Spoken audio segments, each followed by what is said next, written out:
slowly but faster than we expect.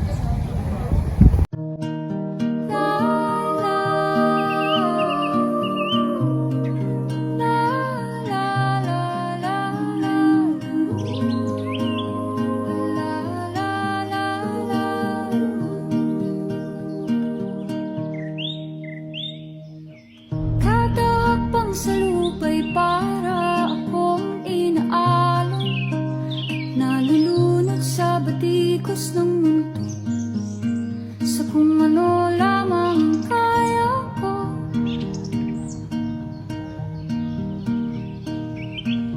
Bigang-biga na sa mga problemang di masolusyonan agad, parang wala nang bukas.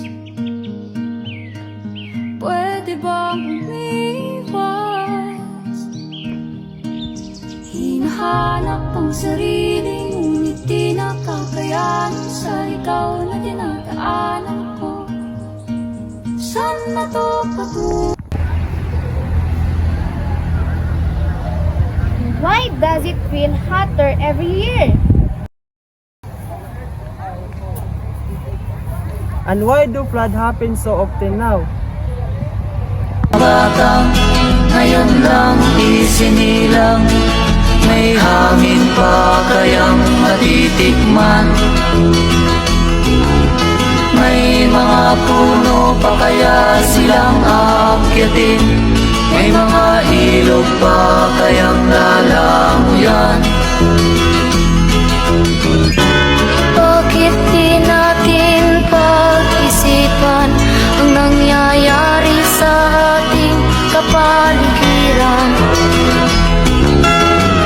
Hindi nga masamang pag-unlad kung hindi nakakasira ng kalikasan.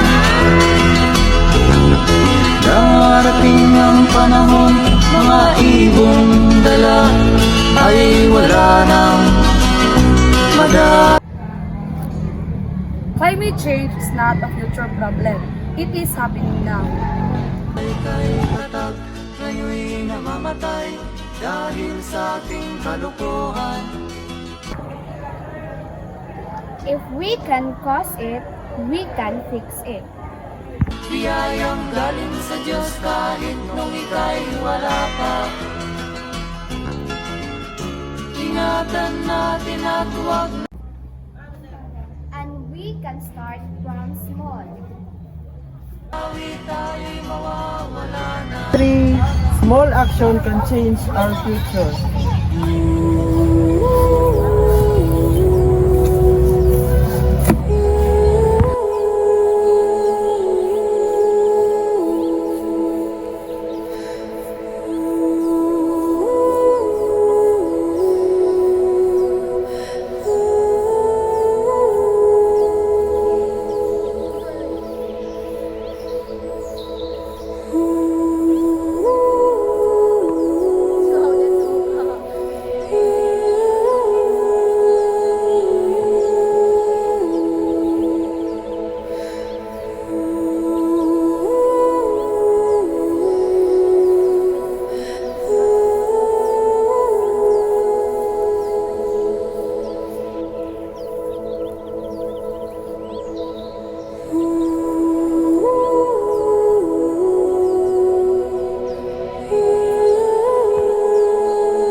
The earth doesn't need perfect people. It needs people who can care for our Mother Earth and start in small action and preserve to next future generation.